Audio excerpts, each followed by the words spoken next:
Thank you. Hello, welcome everybody. I'm really excited to be hosting this panel. For those of you who don't know me, my name's Emma Sexton. I'm the founder of the Inside Out community, but my background was a designer by trade, so I've been where all of you have been in the room and worked your way up, and had my own agency for a while too, and now I find myself building the home for in-house creative leaders. So I'm really excited about in-house. I think it's a very exciting time to be in-house, but also to be a commercial creative. So I'm delighted to host this panel today with some great speakers and real diversity of the kind of roles that you can do in-house. So I think first of all, we're going to start off with some introductions, and each one of my lovely panelists have got a great show reel so you can see the work that they're up to. I've left quite a chunk of time for Q&As because I thought all of you might want the opportunity to ask these people some questions, so there's plenty of time for Q&A. We will be recording, so just wait for the microphone to come to you, and we will repeat the question so that we pick it up on recording. But let's start. So, Rosie, I'm going to go to you first. Do you want to do an intro? Hi everyone, it's really great to be here. I'm Rosie, and for over a decade I've led teams, multidiscipline teams, focusing on building out brand-led product and services. I've worked in a number of places across the globe. Prior to coming in-house, I actually worked agency side, and I worked agencies like Wolf Olins and Us2 and RGA in the UK, Germany, and the US. But I'm currently working in-house as a design director at Wise. Who's heard of Wise? Okay, a few of you. So yeah, I'll just give a little bit of explanation. So Wise is an international money movement product, and we help people to kind of spend and send money globally across different locations in multiple currencies. So yeah, that could be a business or an individual. We actually move about £15.6 million globally and kind of help save people a lot of money when they're transferring funds and currency. And we have a really fantastic in-house design team, which has got kind of design researchers, content designers, product designers, brand designers, and visual designers, all tackling that challenge together. And I think we have, a little show reel so we can show some of the work that we do there.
Lovely, thank you. Round of applause for that.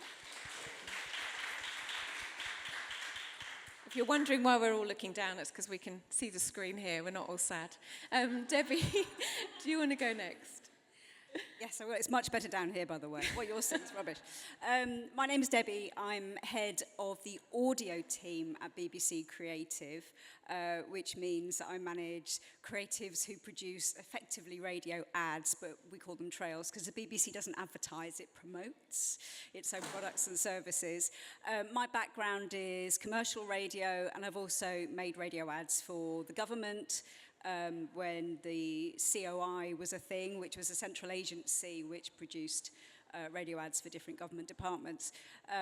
So my background is radio and now part of BBC Creative. The BBC has had its in-house agency since 2016, and it covers all disciplines, and unusually it also has an audio team, so we have specialists who all they do is make the radio side of a campaign, but we work with all the rest of the disciplines, with the writers, with the designers, to come up with a campaign that feels 360, so that every touch point, the audience is receiving the same message, even if it's not portrayed in the same way, because different platforms need different messaging.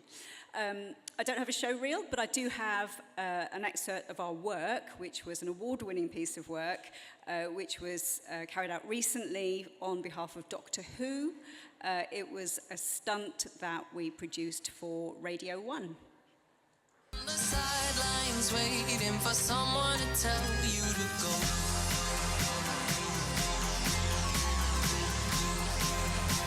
For someone to tell you to go. Tell you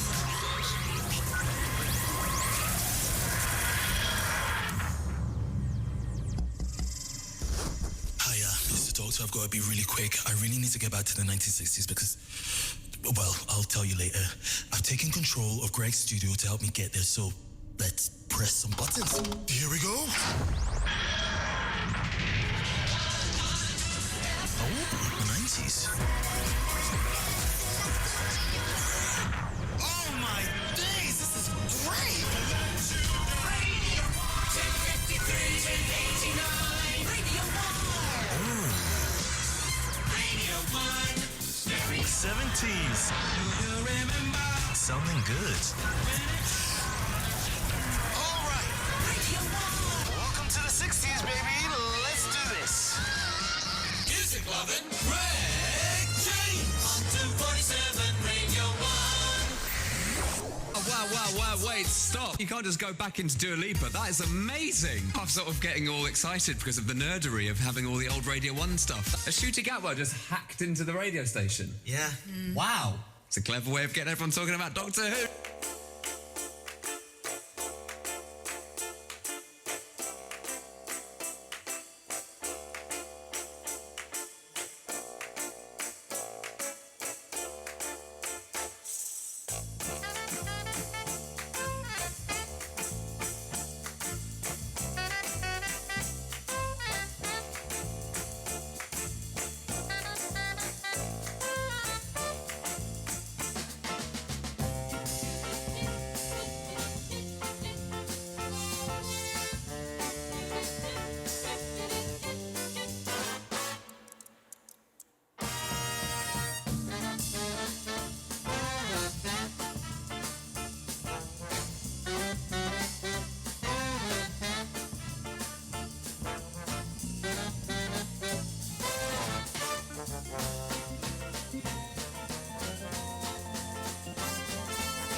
Nitya, do you want to go next? Yeah, sure. Hi, I'm Nitya. I'm a user experience designer at Google. I actually joined in September, so I've been working there for just under a year now. And I work on a team called Ads, so we're not usually very popular among other people. People don't really like the work we do, but I promise we all have good intentions. I actually am a new grad, recent grad, so I graduated in 2023, and I've not been in industry that long, but I do feel like I've got a lot of experience still. Working at Google is actually my first full-time job coming out of university, but I've done various internships before this job. So I interned at the Walt Disney Company, I interned at Lush Cosmetics, I interned at a few smaller companies as well back home in Dubai. So building upon that experience to kind of make my way into UX. My background was actually in graphic design originally. The way that Google's set up is actually on a product basis. So we have different pockets of product teams. All of our products are built in-house. So we do work cross-functionally where we can and across teams where we can. And this is an example of like some of the work that our team does with the design systems team. So I've got a little bit of work to show you from the material team about our design system.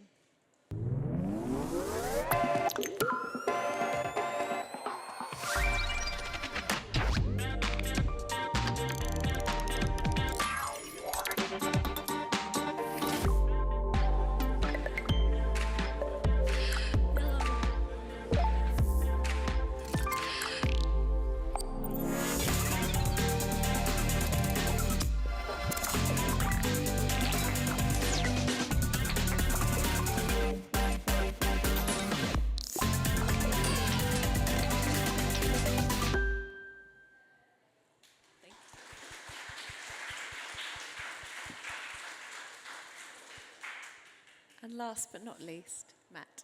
Hi, I'm Matt Watson. I'm the Chief Creative Officer at PepsiCo Europe. I also head up the creative in-house agency Sips and Bites. I've been there 5 years when Sips and Bites was born in lockdown. And yeah, I've been agency my whole life, and finally, took the jump to brand side 5 years ago and kind of not looked back. And we're going to share some highlights from our last year, I believe. Hello and welcome to Sips and Bites in 120 seconds. We are PepsiCo's in-house creative studio, founded in 2020 in the middle of a pandemic.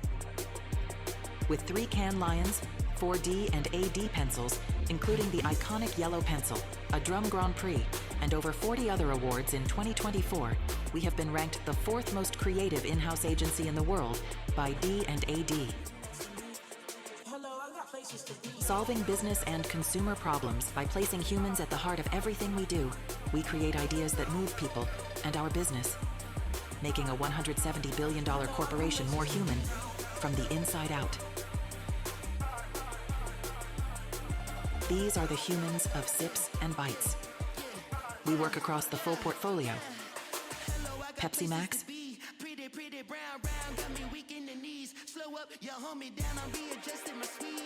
Walkers,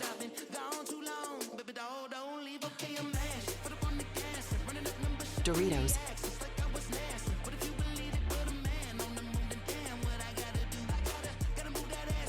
7-Up, Walkers Max, Lay's,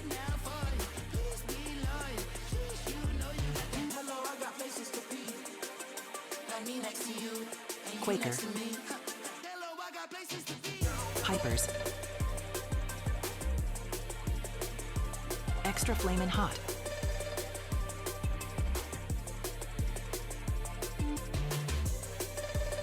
and many more.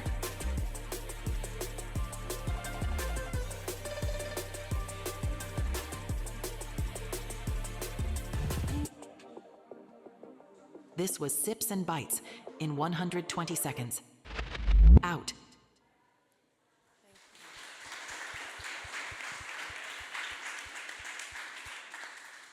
So I think we can all agree in-house is a very exciting place. I think for a long time, in-house was kind of the forgotten cousin of the industry, and now it feels very much like the sidekick sibling. But I just wanted to share this chart, really, to kind of help you understand the differences of being agency side in-house, and we can ask the panel their experience.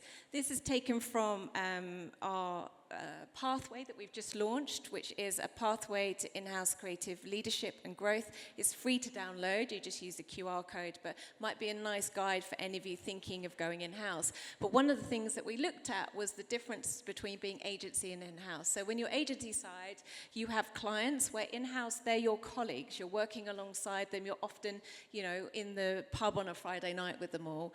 In an agency, creative is the output, and the focus is on the creative because that is your product and service that you're selling. Where when you're in-house, your creative is serving the business, which is why being a commercial creative in-house becomes really, really important. Agency is about rewarding the craft because that's essentially what they're selling. That's not to say that you're not doing craft in-house, but there's more of an emphasis on impact. And then when you're agency side, you're quite guarded from information. There's a lot of stuff that happens in businesses that you're just not privy to. Where when you're in-house, you get to access all of it, which again, I'm sure the panel will talk about the more interesting opportunities that you get because of that. Agencies, you can have multiple clients and multiple industries. When you're in-house, you are working for one brand, but as you can see, like BBC and also Matt, there are some in-house teams that are working across a multitude of brands.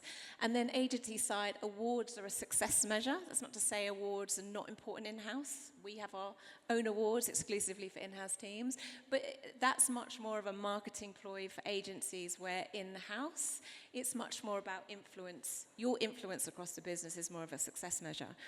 But I'd like to just go to the panel now in terms of your experiences being in-house. Some of you have agency experience, some of you don't. But what have you found about perhaps the pros and cons of being in-house? Rosie, I'll start with you. Yeah, great. I think it was really interesting seeing all the kind of different angles from those intro reels. And one thing that I really love about being in-house is that you're designing something and working on something very closely that you actually end up getting to see that product or that solution in the hands of customers, which sometimes you don't always get to see on the agency side. And I think it's also really great because you can be very close to both business, as Emma was saying, brand and the customers, and you really get to kind of develop a product or service that's actually kind of making an impact. And I think as an in-house designer, one muscle that you really have to build is, how to tell that story to your kind of stakeholders, your partners, as well as your customers. But it's like looking inside as well as outside. Thank you. Nitya, you've obviously been in the industry a slightly less time than some of our other panelists. How have you found being in-house? And when you were looking for roles and looking at agency and in-house, was there something in particular in-house that drew you there, or did you kind of accidentally end up there? It's a really good question. I think I can't speak from the agency side of it because I've never actually worked in an agency. I always wanted to go into product and UX design, and I think in this space, it is a little bit different in terms of the availability of opportunities. So I think naturally when you're in this space, there just are a lot more opportunities in-house. But the reason that I was looking particularly in-house was exactly what Rosie was touching on about being able to see the work that you do actually go on that full journey.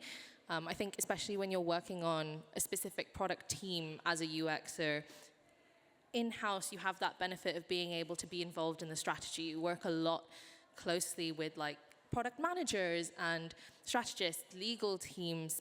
You get to see a lot of the business side of it, and you get to be kind of involved in making that brief. Whereas obviously, if you're at an agency, you're kind of given that brief beforehand, and you don't get a lot of chance to maybe define that as much.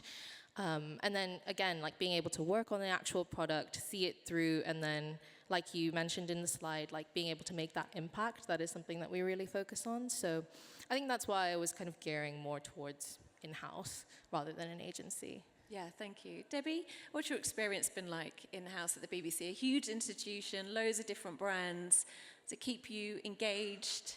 Yes, it certainly does. I mean, although the BBC is a brand, we have so many diverse sub-brands. So it's not just BBC One and BBC News, which lots of people know. It's BBC Radio 1 Extra, it's Bite Size, it's the weather app, it's so many different touch points.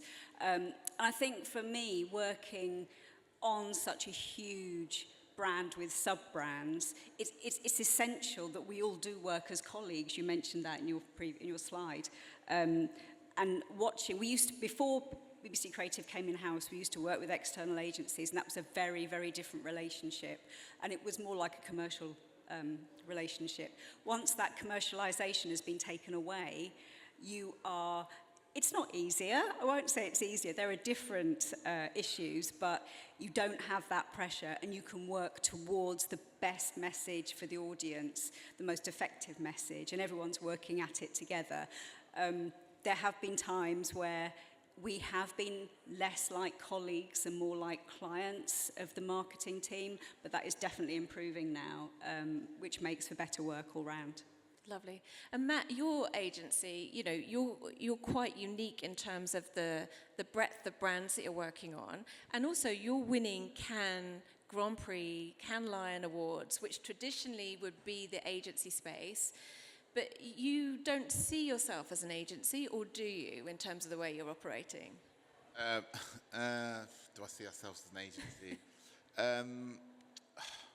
The beautiful thing about what we've been able to build and create is that I started it at the beginning, so we were able to, I guess, cast a group of individuals, very talented individuals that wanted to kind of all roll up their sleeves, very like-minded, all help each other out. We didn't create a competitive environment, and we also, because we're only 5 years old, we needed to prove ourselves to a huge corporation of the size of PepsiCo to invest in us, to give back the results that they need for their brands. So I think that one of the key things about what we've built, and I'm sure other places have got, is the culture of the group of individuals you have, making sure you have like-minded people to support, roll up their sleeves, and, you know, tackle the problems that exist. Because when you're in a business the size of like PepsiCo, you see warts and all, right? Which is, for me, amazing because it provides problems. As a creative, I like to solve problems. But it also, at times, you can be a little bit too close to I guess, the drinking the Kool-Aid, as they say. So you have to kind of protect your group. We're lucky that we have our own studio in the Barbican. We're not based out of head office, which is in Reading for the UK. So we have our own space to kind of ideate, think, and we bring like our brand teams into that space to have sessions with them, and then they leave. Lovely, thank you, Matt. I want to move on to our next question now, which will be pertinent to a lot of you in the room, which is getting your big break in-house. I'm curious as to what you are all looking for in this next generation of talent that are coming through. I know some of you've got intern programs, but, you know, Debbie, what are you looking for in this next generation of talent? It's interesting because, from my point of view, the audio space isn't quite as popular as I'd like it to be. But, you know, podcasts are on the up and up and up. Radio is, okay, BBC radio is going down, commercial radio is going up, so radio and listening as a whole is going up. So what we're after are creatives, people with creative thoughts who are passionate about audio. And you may not have thought about audio. You might listen to radio, you might not, you might just stream stuff off YouTube, off Spotify.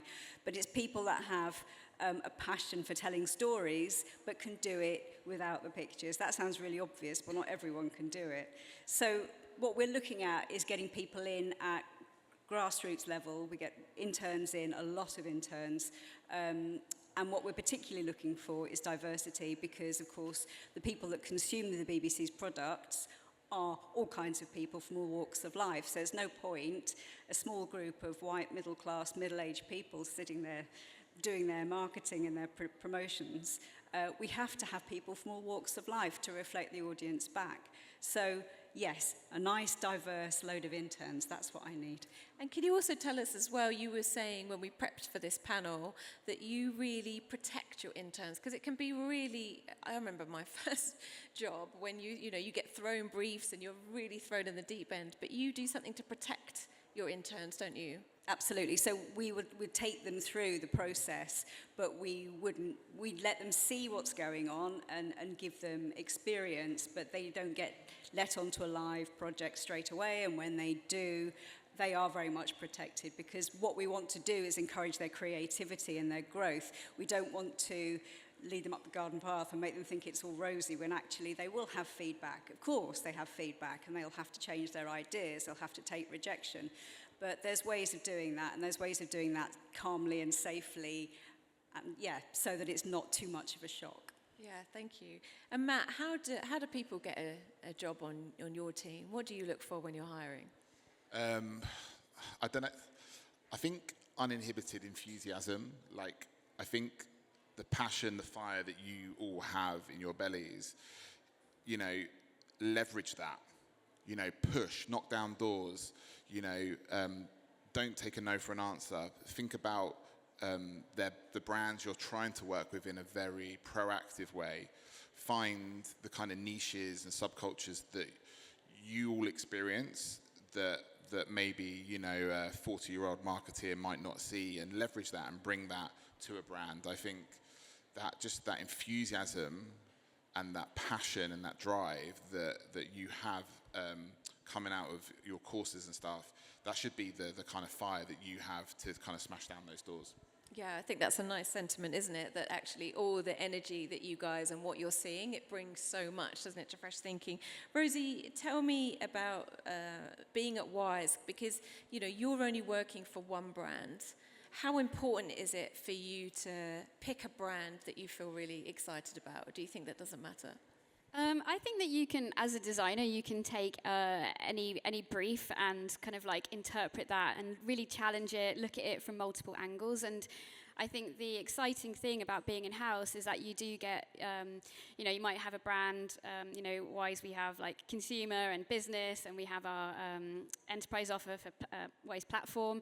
And each of those, you know, we're solving different customer problems and different customer needs. And I think that you do get to work on a wide variety of problems and challenges, and also there's different people that you know, get to work with as well across different disciplines. So there is a real variety, and yes, you know, pick a brand that you align to their mission and values. I think that is really important, but also just every time that you get a brief or a project, try and like unpick it and look at it from a fresh perspective. Yeah, thank you, Rosie. And Nitya, I know that you were early on in your career, but looking back now in terms of you getting into the position that you are now, what have you kind of learned in hindsight? What advice might you have for people in the room in terms of landing their first role? I think looking back at my job hunting journey, which was a long journey, I think the thing that I really needed to just like focus on was the value that you bring. Like Matt mentioned something about how when you're working as a creative team in-house, sometimes you have to prove your value to some of your like stakeholders. I think it's a little bit different when you're working at an agency because you've kind of been approached by a client. You don't necessarily need to prove that you're a professional and you're an expert in the work that you're doing.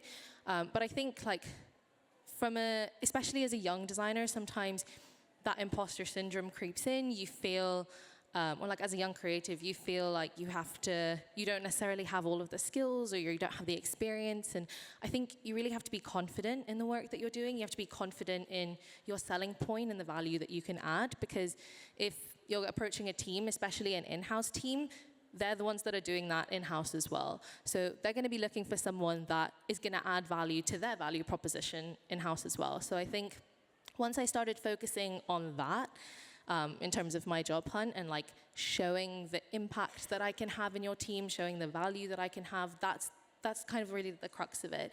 It's good to have a portfolio, it's good to have the nice shiny work, but unless you can prove that it's going to make an impact, I think that makes a bit of the difference. Yeah, thank you. And I think that's an emphasis on in-house, is the relationship building and the networking within the business that you do as well, right? You have a real opportunity to connect with people in a way that you just don't agency side. Bringing me on to my next question, and then I'm going to go to a Q&A, so have a little think about what questions you might want to ask the panel. My next question is really about AI and the future of creativity, because there's obviously lots of talk out there, not necessarily positive talk, and a lot of people in this room might be like, oh, I've just spent 3 years learning something, AI is going to come along and take my job, will there be any jobs? So I thought, let's just look at the reality of what is actually going on for AI, how you see it, so that we can just give some people some confidence in the room that AI is going to be okay. Rosie, how are you using AI at Wise? Yeah, I was just going to say, I think it's actually like a really kind of wild and exciting time to be a designer, because we do have now, every day there's some kind of new tool or platform or model that means that our ideas can come to life in a completely different way. And I do think it is about embracing that, and you know, we saw that in the entrance into the kind of D&AD New Blood this year, about how you've all been using AI in like so many different creative ways. So I think it's embracing that, but also like the things that you have learned over the past few years and that you've studied are so valuable. They're like foundational skills that you're still going to need to use. And so I think that you can just use AI to kind of excel your craft and bring your thinking to life in ways that you might not have been able to do before. Lovely, thank you. Debbie, how is AI starting to impact on the work that you're doing at the BBC? Well, there's a lot of people using AI voiceovers, which is very concerning. For lots of reasons. I think the main thing for us is, apart from taking away people's livelihoods, the big thing is you can't replicate a human delivery of a voiceover. There's just no way around it, not yet. They may get there. But looking at it more positively, there are lots of tools which we have started using, things to help idea generation and brainstorming, ChatGPT, that kind of thing. There are other tools which we use which speed up the more manual side of our production process, so cleaning audio, editing audio, stuff that used to take a long time will now be much quicker, which means we are more efficient and we don't spend so much money, which is good for everyone, right? But Rosie's absolutely right. Without the skills, without the knowledge that you have learned, you're not going to be able to do that well and effectively. So don't worry. What you're learning, what you've learned, is still absolutely essential. Thank you. Nitya, I'm quite jealous of you because you are entering the industry, 30 years later than me. So I've spent a lot of time doing very boring tasks that AI is coming in and eradicating, which I'm here for. But what are you seeing now at your level and your future career and AI? What's your kind of perspective? Yeah, I think Google is a really exciting place to be actually when it comes to AI, because I think we are really I may be biased, but I think we are really at the forefront of things in terms of how we work in our team and other teams and other employees at Google as well. We tend to get a lot of the cool AI features in all of our products and everything we do before everyone else. So it is really heavily infused into our workflow. And I think you're very right in that we benefit a lot from a lot of the mundane tasks, even things like summarizing emails, taking meeting notes, all of those things are done by AI now. Booking a meeting room as well, everything is done by AI. So it does really give you that time. It frees up that time to be creative. In terms of actually being a part of my creative process, I think we're still working it out a little bit in how, in our team, specifically about how instead of AI coming in and replacing the work that we do, I think it's more about what everybody touched on, about it being an aid to your creative process, kind of being like your design co-pilot in some ways. One of the things that we have a UX engineer on our team, so he kind of has the ability of being able to creatively code. And we also have a UX writer, but we only have one UX writer, and she's heavily overburdened with work. So one of the things that our UX engineer is doing is he's working on building an AI powered platform that can actually aid her in the work that she's doing. So when our UX writer is kind of doesn't have the capacity to take on things, we can actually go to this platform and get some content for our product, all of the kind of simple tasks that she doesn't necessarily have the capacity to do. So I think in terms of the actual creative output, we're figuring out ways to infuse it into our process. Yeah. But it is really exciting. I think we should embrace it. Yeah, 100%. And just get rid of those boring tasks. I'm all up for the robots doing those. Matt, how do you deal with the tension in your team? I know you have a really great culture there, but for me, when I look at it, there's a real tension of people who've got jobs and being motivated to show that a robot could do their job quicker, maybe better, and being worried about their role. How are you dealing with AI there? Do you have a culture of excitement and innovation? Yeah, I'm going to say this to everyone. AI will not take over human creativity, ever. So you're good. What you can do is, and what we are doing and what others are doing, is how you leverage in AI to remove boring tasks, speed up the process, help communicate your idea to your audience. So not the consumer that you're putting work out there for, but the in-house brand teams, the marketing organization, the leadership of your company. You can use it to help tell the story quickly. So what I say, we have a creative department of about 20 people across Europe. We all start from a human-centric truth, trend, or tension.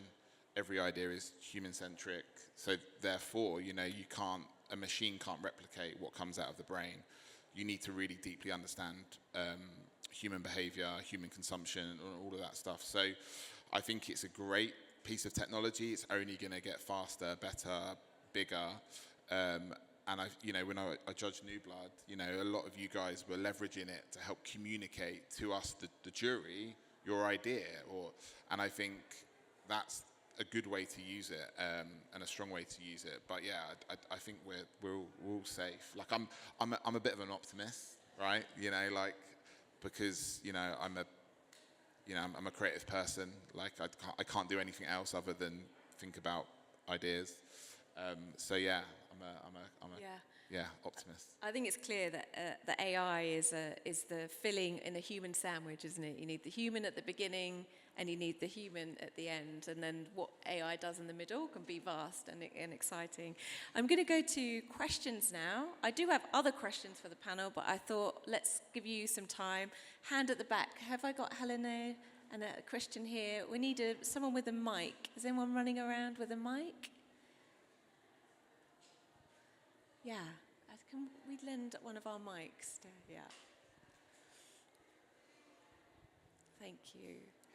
There's a gentleman at the back in the white shirt had a question.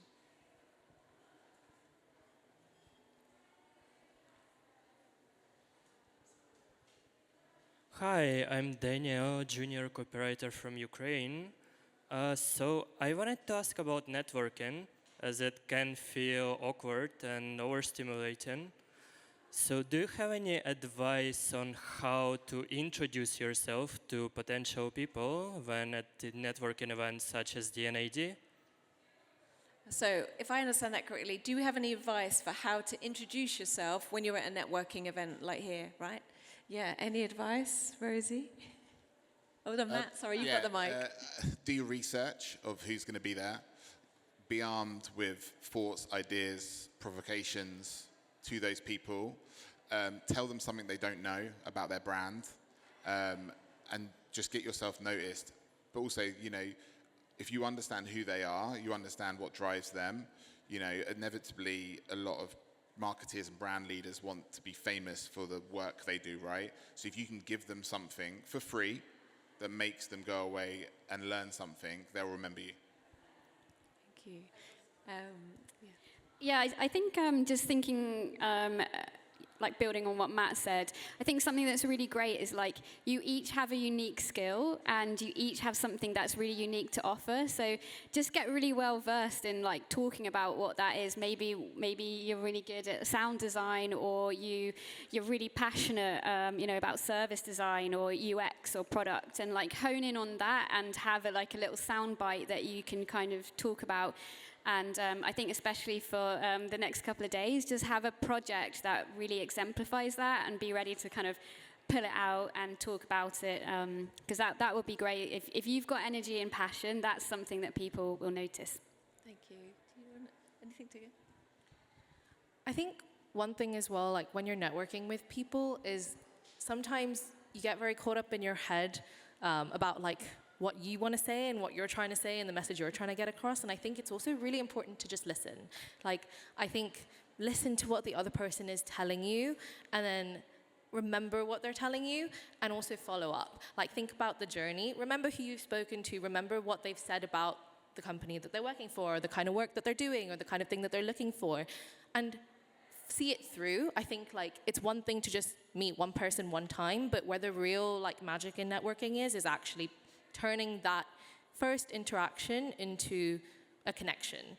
You don't make a connection on the first impression. I think following up with someone, like connect with them on LinkedIn. If they have a creative Instagram, like follow their creative Instagram, follow their brand. Like Matt said, do your homework. And I think like turning that opportunity into something more is kind of where the crux is as well. I love that advice. Approach it like a UX brief, isn't it, almost? Like, what's the user experience of that person engaging with you? I think that's a good takeout. Thank you. Anything to add, Debbie, on that? Just, make yourself memorable. If you came up to me and just told me something incredible about my brand, or about audio or radio or something, and even if everything else you said to me just went over the top of my head, I'll go away and go, oh, I remember him. He said that really bizarre thing? And then if you follow it up, because we're all very busy, emails get lost very easily. But if you've said something to me that's really memorable, I'll remember you. Lovely. Okay, thank you so much. I was gonna say as well, there's also like other things you can do to like make yourself memorable. Like I know there's a lot of business cards and things going around, but I remember when I was going into networking events and I was like not really coming out with a lot of things. One of the things I did was I had my business card. I actually just had one, and it had an NFC tag on it. So I actually got people to like scan the NFC tag, and then they had my work on their phone. So you can be a bit creative, like in terms of how you actually present yourself as well. Just a tip. Thank you so much. We had a question down here. Yeah.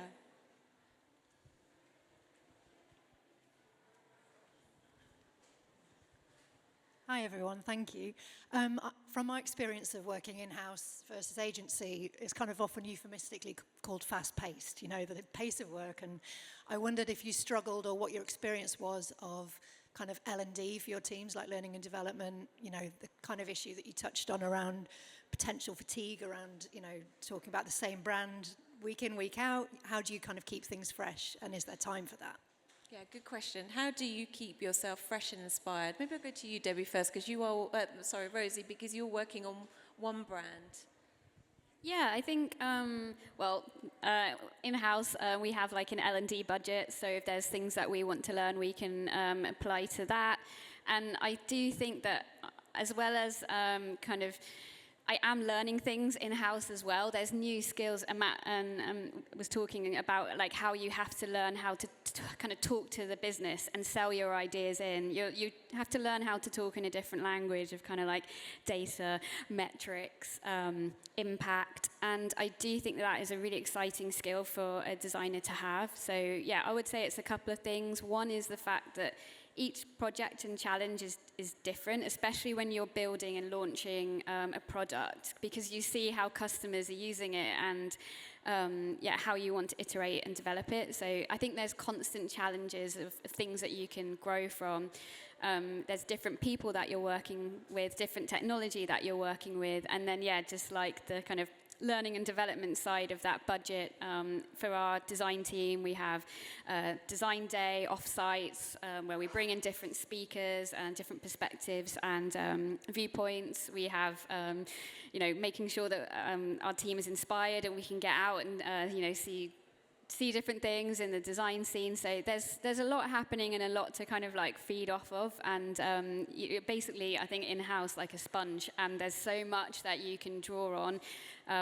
There's always change and something happening, and actually the way that things are going with technology is just an exciting time, I think, to be in-house right now.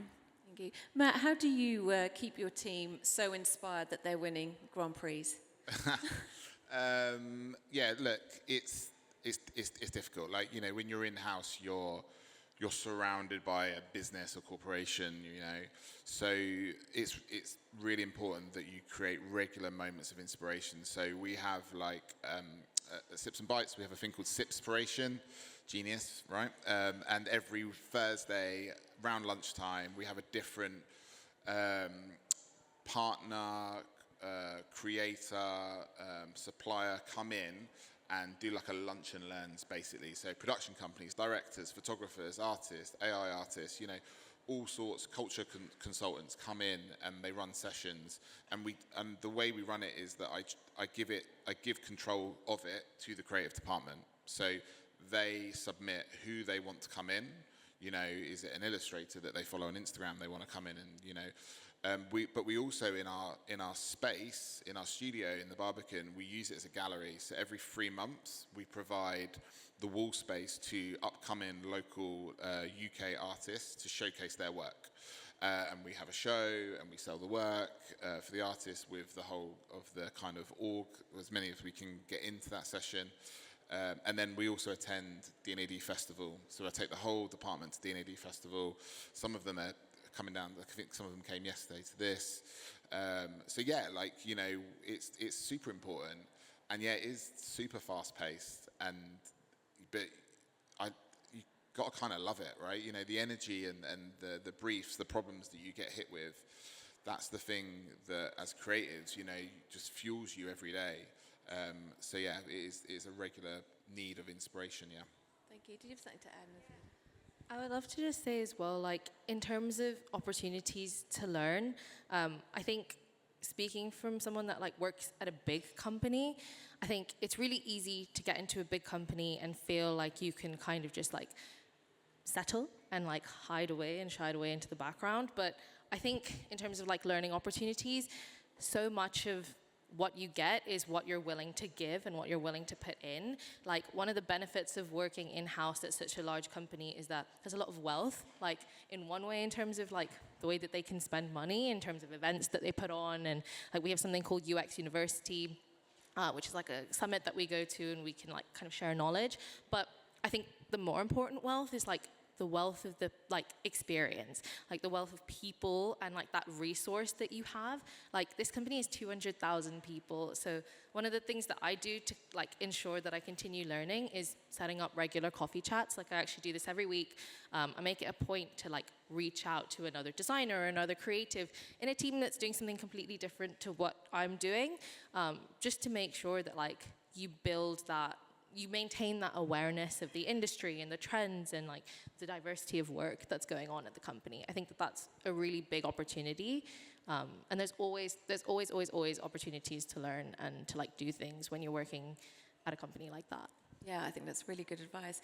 Debbie, what do you think about the pace of in-house? I think there's an assumption that the in-house is slower.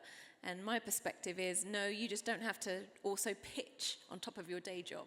So what's your experience in terms of the pace in-house? Pitching, which is great, but there's still, the way we work is if there's a very, very big priority campaign come in, there will still be an internal pitch process with the creative teams. So I can give an example, the Olympics comes in, we know obviously quite a long way in advance it's going to happen. It happens every number of years. So it'll be briefed in, and there'll be all the creative teams will be vying for that creative work. So that's kind of a mini pitch. But we keep it as collaborative as we can, and I think that's the absolute secret. If you see the same briefs coming in day after day, and it's exciting working at the BBC, we have a load of different content, but you do see the same ones coming up over and over again. You think, where am I going to go with this? So we have a weekly creative meeting within the audio team specifically, where we invite people in, and we just share work in progress. And it's a safe space to talk about ideas, and somebody across the other side of the room can say something quite flippant, maybe they're joking.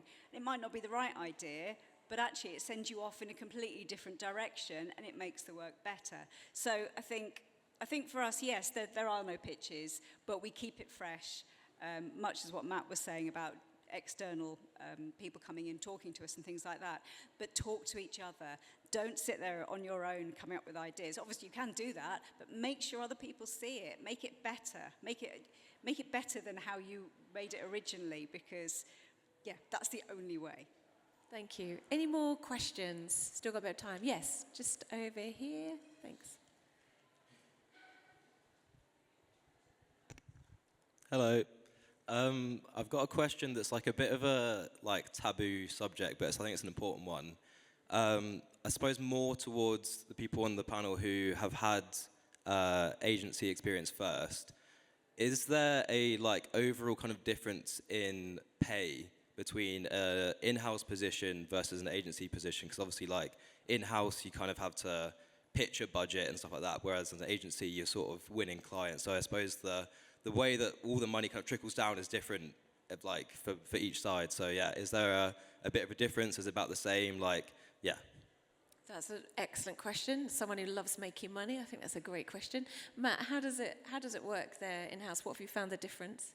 I would say brand side would typically pay, on average, probably more than an external agency, just from my experience, but also the reports that different communities run, like iHalk and Emma and the team, you know.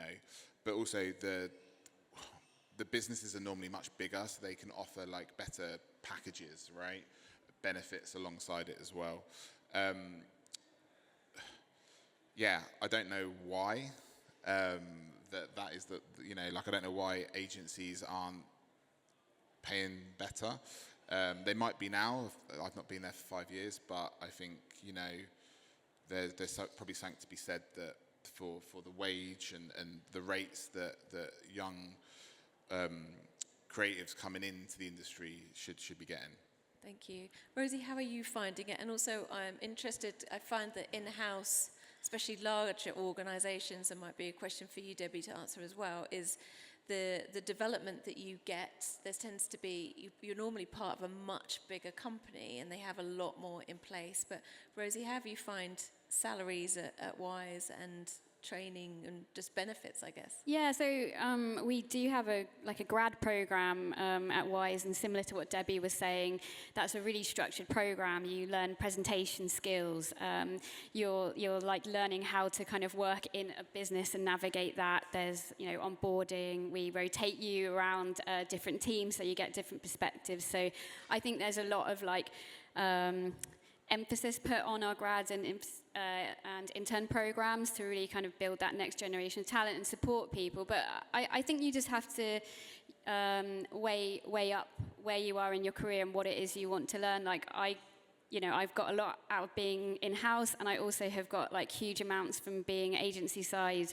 And I think that there's like pros and cons to both. And it, like, yes, I think that probably brand side, if you were to look at it, that the salaries might be higher, but I think you just have to also weigh up like where you are in your career and what it is you really want to get out of it. I think there's like pros and cons to both.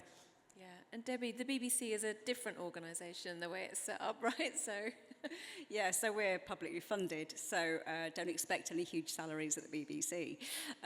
Regardless of what you read in the press, when you're working in the advertising side of things, no, we don't get paid an awful lot. However, the support is brilliant, and the amount of training opportunities you get at the BBC are absolutely unsurpassed. And it's the kudos and the experience of working on such huge national brands that people grow up with. So it's kind of got to weigh it up, really. What do you want to learn? What do you want on your CV? Lots of people come to us, do a couple of years, and then move on to other things and get paid more. That's fine. That's absolutely fine. It's a brilliant way to progress your career. Thank you. Yeah, just to that point, I think making decisions on where you want to go should be based on the experiences you can gain, because the money will come, right? As you grow and as you develop and as you learn new things and you're exposed to more, the more opportunities you have and the more kind of jumps or leaps into different gigs, the money will come. So I think look at it through the lens of, what can I learn? How am I going to grow? What experiences can I get that's going to make me a stronger creative? And I think that's really the lens. And then, you know, obviously you need to pay the bills, but think about it as a long play that you're playing for, right? Yeah, do what you love and the money will come. And also, I think we're so lucky to be working in an industry where you do really get to play. Like, there's lots of industries that you can probably go and make a quick buck. So, but Nitya, did you have anything to add to that in terms of your experience in-house at Google? You get a lot of benefits at Google, I think. Nice offices, free food. Yeah, we have a lot of benefits at Google. It was one of the reasons why you get excited about working at a company like that. But I do think what everyone else has said in terms of experience and like doing what you love is actually the most important thing. The one thing that I will say when it comes to salary as a junior is you get so nervous when you're in an interview and they ask that question, like, what are your salary expectations? And I think it's really important to have an answer. Like, do your research, ask your question, like, ask the right questions to the right people, know your worth, and do not work for free. Like, nobody should be able to, like, take advantage of you. Like, your worth is a lot more than doing work for free. So that's, like, one piece of advice that I do have. And in terms of what Debbie was saying as well, in terms of growth and balance, I think one of the things about pay, working at an agency, is that yes, you might not be getting paid as much, but I have met a lot of people that have started off at an agency and then moved to other agencies or then moved in-house and then actually have grown a lot quicker than someone that's joined in-house from the start. Because when you do join in-house, especially at a larger company, it can be really hard to grow. Like getting promoted at Google is something that I have found that is not easy. It's not an easy process at all. There are people that have been working at the same level for like 3 or 4 years, haven't moved teams, haven't moved up. So I think now as well, like times are changing and people are moving across companies a lot. So I think it's something to consider when you're looking at pay and earning. Yeah, great advice, thank you. We're just coming up to time, and I always like to round off a panel with one takeout for the audience. I think what might be nice today is one takeout in terms of some career advice for the people in the room. Matt, I'll start with you because you're at the end. If you are gonna venture into in-house or a brand, do it for a brand you love. Don't do it for a brand because they've got a gig and you need some money. Do it for a brand you love or a brand that you connect with in a way, because you have to have the passion for that brand or brands. You know, I grew up on Wotsits and Monster Munch, hence why I went to PepsiCo. And I've stayed there because I still love the brands. You know, some more than others, but you know, they all provide problems. So yeah, one word of advice: do it because you love that brand or you love that business and you admire it, because you're going to be part of it. +1 to that. I think that's great advice. I think like when you're on the job hunt, like you get so focused on finding a job and then you get to a point where you're like, any job will be fine. But actually when you have to go into work at 9 a.m. every day, like you don't want to be going in to do something that you don't love. So definitely look for something that you love. And I think the other advice as well, like especially when you're on that job hunting ladder, is be patient. I think that's something that I had very little patience. I was getting very frustrated on my job hunt, like why does no one want to hire me? Why am I not getting the opportunities? And I think what I really had to do was just sit back. Like I think we get really obsessive over our portfolios and our CVs and our cover letters, and I think it's really important to find the balance and also know when to like take a step back and just say, I've done all the work, I've put in all the work, I've done everything that I can. Now let the magic happen, because that's kind of how it worked out for me when I kind of stopped obsessing over all of the job applications and I just was patient. Sometimes it's just about timing. Like I think knowing what's in your control and what's not in your control is also really important. So sometimes it's not you, sometimes it's just the timing. So yeah, definitely just be patient and the right opportunity will come. Lovely, thanks. Debbie? I'm going to repeat what they've already said, which is work for a brand that you love or you respect or that you want to turn up to. But also don't be afraid to let your career take you in different directions. If an opportunity arises that you hadn't considered because you had this career path in your head, and something else comes along and goes, well, how about this? Don't be afraid to go, okay, I might just go and try that, because you have no idea where it's going to take you. And the days of going into one organisation and staying there for 1,000,000 years and working your way up are long gone. So I think you guys are in the perfect position to be agile in your career development. So do it. Oh, and don't forget sound. Thanks, Debbie. Rosie? Yeah, I think just echoing what I said earlier, I think you've all got something unique. You've got a unique skill set that you can bring a fresh perspective into an organization, and like don't forget that. And I think we all put a lot of pressure, and I remember when I graduated, getting the first job and getting the right job for the first job. But as Debbie and the other panelists have said, your career is a journey, and there's going to be twists and turns along the way. One opportunity might lead you to something else. That amazing business card that you give out might lead you to an opportunity that might get you to the next opportunity. So I think just embrace the journey, and just remember that you're bringing something fresh to an organization too, as well as the learning and kind of development that you're getting. You've got a fresh perspective that you can offer. Thank you. If you want to hear more from in-house leaders, I've got a link here to the interview I did with Matt earlier this year, but the podcast is all about in-house creative leaders, so you can hear from different brands, but also about commercial creativity and what's going on. So feel free to download. But I just want to say thank you so much to our guests today. Thank you for all of you for joining us. and enjoy the rest of the exhibition.